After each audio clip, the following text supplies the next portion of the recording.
On Friday night, Donald Trump was giving a speech in Alabama. No one knows why. He just likes to go to rallies and have people cheer him. And he decided that he was going to take a swipe at NFL players. And boy, did that start a giant controversy, which wound up backfiring on Donald Trump in a wonderful way. I'm going to explain all the details for you guys, but first, let's hear out Trump. Wouldn't you love to see one of these NFL owners, when somebody disrespects our flag, to say, get that son of a bitch off the field right now, out, he's fired. He's fired. Wouldn't you love it?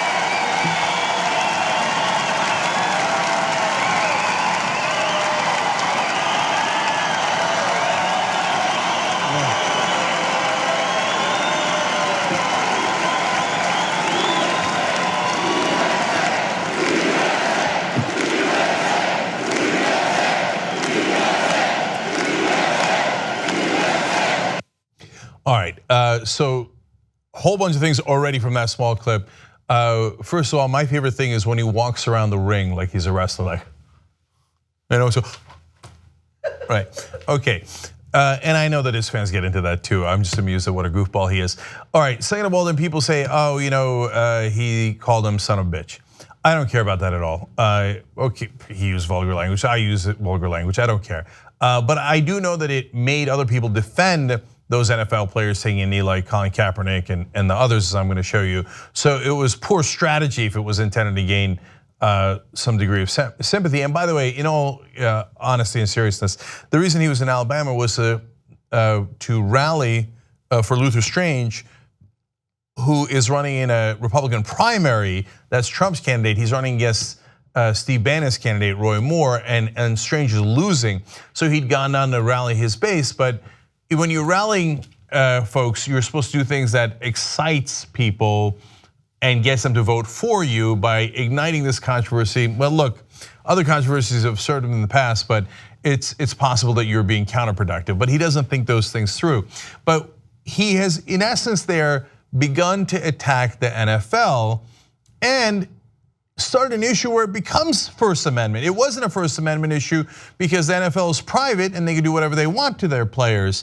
But when you have the government, i.e. the President of the United States, telling people, hey, you know what, you should take action and you should fire those guys, then it's the beginning of a First Amendment issue where the government is pressuring people to get fired if they say the wrong things. Okay, but he's got more. You know, when the NFL ratings are down massively, the NFL ratings are down massively. Now, the number one reason happens to be that they like watching what's happening on, with yours truly. They like what's happening. It's unbearable, man. If he was making a serious political point, he then ruins it by going, oh, the ratings are down because the only thing that matters is ratings. It's because everybody's watching me. Yeah, that's because you're a train wreck, dude. Just like this story. All right, keep it going. Because today if you hit too hard, right? They hit too hard, 15 yards, throw him out of the game. They had that last week. I watched for a couple of minutes and two guys just really beautiful tackle. Boom, 15 yards. The referee gets on television. His wife is sitting at home. She's so proud of him. They're ruining the game, right? They're ruining the game. Yeah, in a recent study, they studied the brains of deceased NFL players. 110 out of 111 had significant brain damage. They're ruining the game. We were having fun with these gladiators who, smash into each other, and if they, hurt themselves even more, that was fun, and their wife was proud of them. They're ruining the game. But look, more importantly, he's now gone from I don't like Colin Kaepernick not standing for the national anthem to attacking the entire NFL. Bad idea, Jeans. Okay, now you're gonna get the whole NFL against you, and if you were trying to turn the tables on him, as usual, you've turned the tables on yourself. All right, one more. You know what's hurting the game more than that? When people like yourselves turn on television and you see those people taking the knee when they're playing our great national anthem.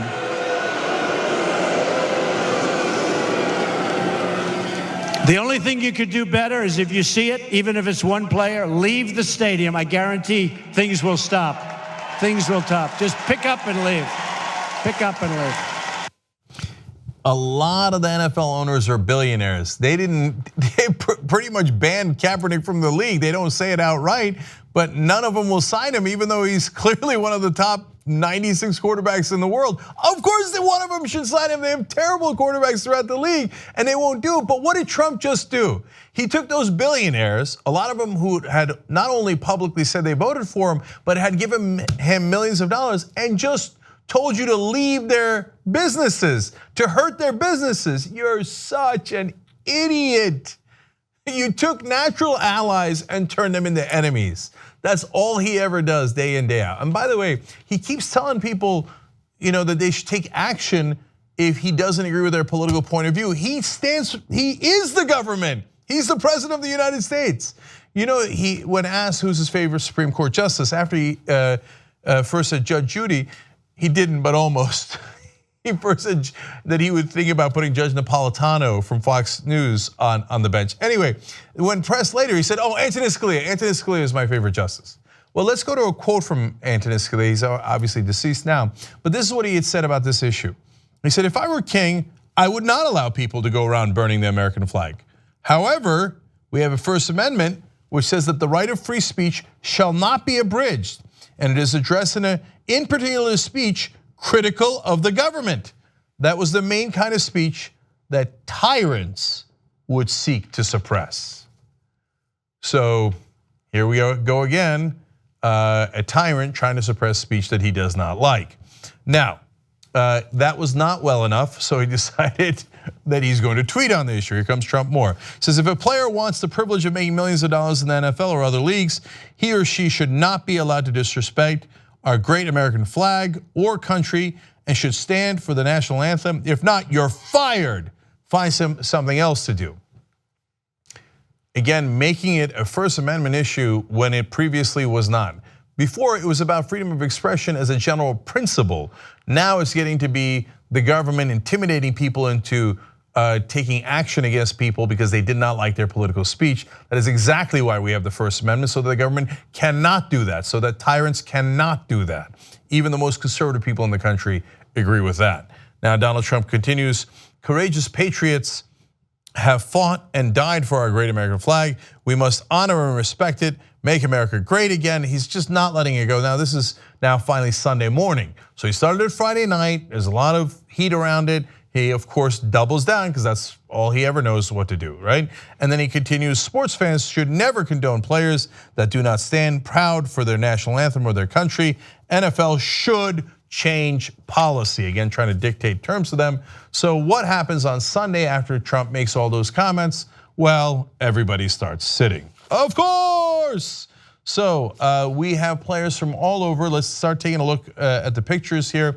Immediately it starts in the Jacksonville Jaguars Baltimore Ravens game. Now, let's pause here for a second, because that was the first game played. It was actually in London that it was being played. It was the first in the schedule, and that in the owner is Shahid Khan in the middle. The owner of the team who gave a ton of money to Donald Trump, but now is standing with his team and locking arms in protest of Donald Trump and of the national anthem. They're locking arms during the national anthem. He turned the owners that had given him millions of dollars against him. I told you, he is so stupid. All right, let's keep going.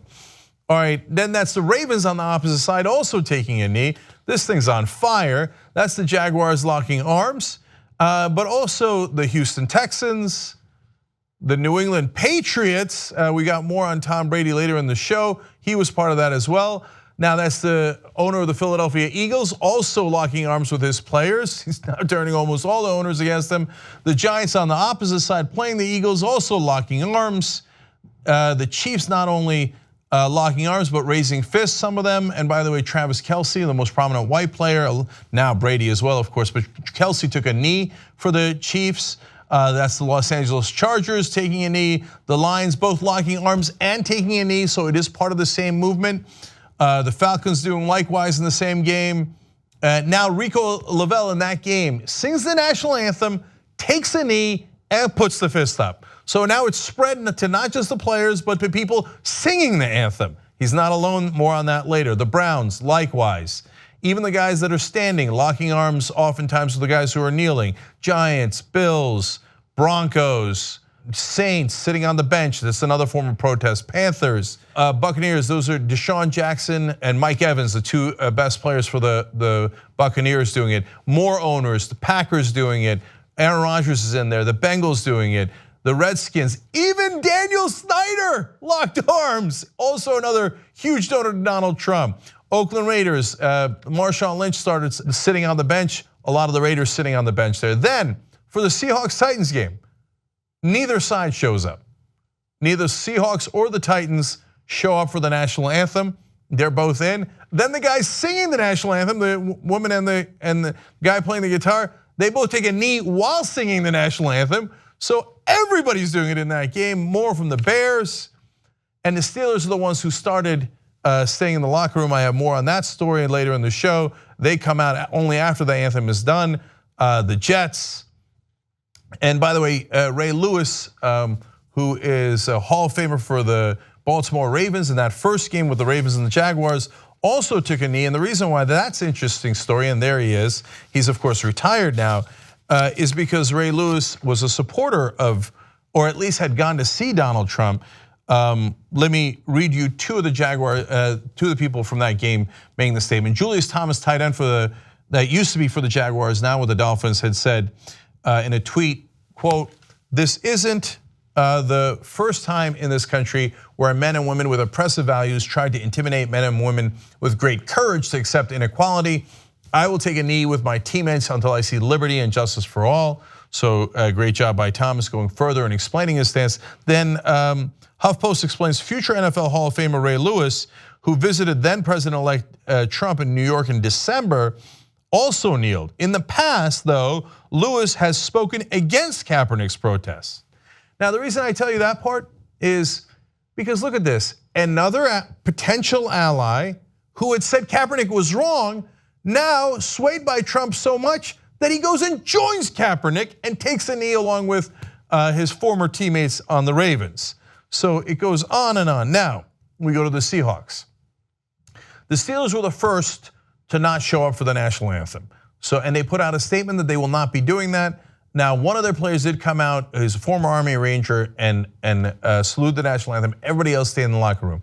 Then Seattle also stayed in the locker room in a later game and put out a statement. The Seahawks players announced before the game at LP Field in Nashville, Tennessee, that they would not be participating in the national anthem, and they clarified, quote, "to protest the injustice that has plagued people of color in this country." So they wanted to make it clear this is not just for unity with fellow teammates, but it is to actually protest injustice and racial injustice as well. Now I want to go to statements from higher ups. So we go to the CEO of the Green Bay Packers, Mark Murphy. He says, "It's unfortunate that the president decided to use his immense platform to make divisive and offensive statements about our players and the NFL. We believe strongly that players are leaders in our communities and positive influences. They have achieved their positions through tremendous work and dedication and should be celebrated for their success and positive impact." And he went on to say also, "We believe that it is important to support any of our players who choose to peacefully express themselves with the hope for good. As Americans, we are fortunate to be able to speak openly and freely." So nice job, Donald Trump. There goes CEOs of football teams, and now finally to the owners. Robert Kraft, a good ally of Donald Trump, one who gave him a Super Bowl ring recently, gave him, I think, about $1 million for his campaign, went to his inauguration. Even Kraft turns. Not only did he lock arms with his players, he said, quote, "I am deeply disappointed by the tone of the comments made by the president on Friday. I am proud to associate with so many players who make such tremendous contributions in positively impacting our communities.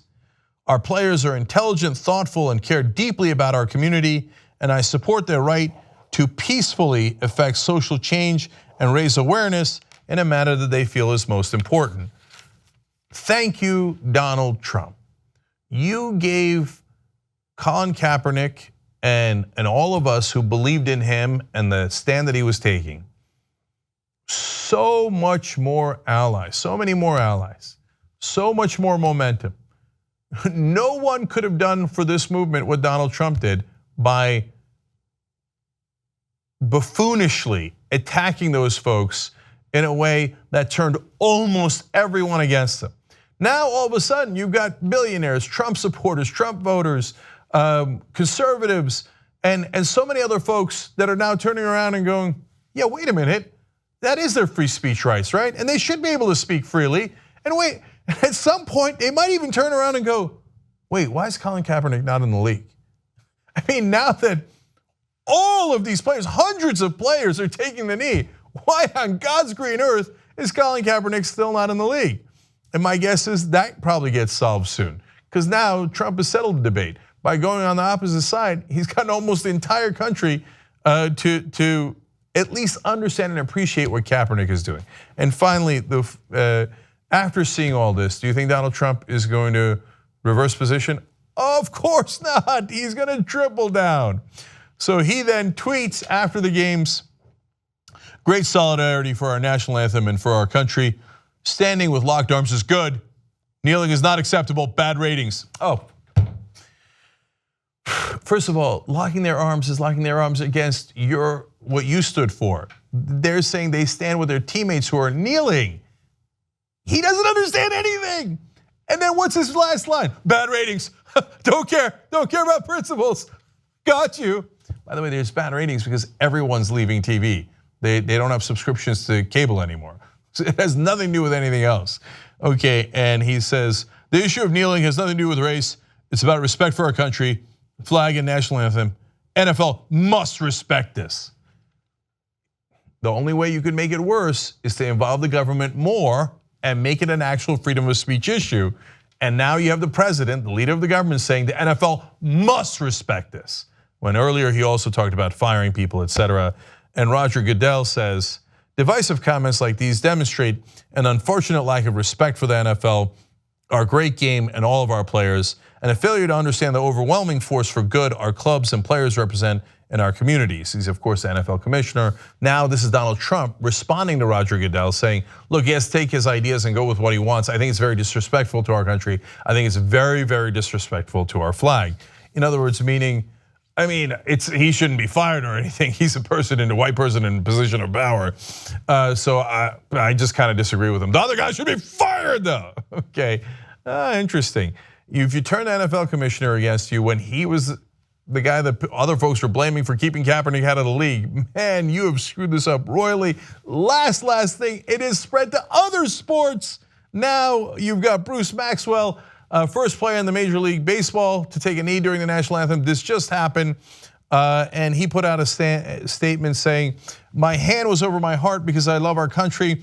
I've had plenty of family members, including my father, that have bled for this country. His father served in the army for a long time, that continue to serve for this country. At the end of the day, this is the best country on the planet. My hand over my heart symbolizes the fact that I am and I will forever be an American citizen, and I'm more than grateful to be here. But my kneeling is what is getting the attention because I'm kneeling for the people that don't have a voice.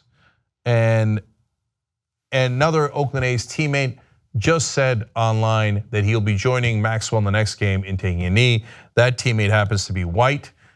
So Donald Trump, we could not thank you enough. You have spread this protest to almost all the players, now to different sports, and to even billionaire owners of these teams.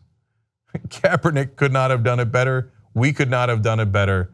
So thank you for being so incompetent, such a buffoon, and not understanding our country, what it stands for, and the flag, because it rallied the rest of us to fight for the true spirit of that flag, the true spirit of this country, which is to always, as the Constitution says, strive for a more perfect union, to hold our government accountable. And if there is racial injustice or injustice through police or anything else, we all fight to make it better.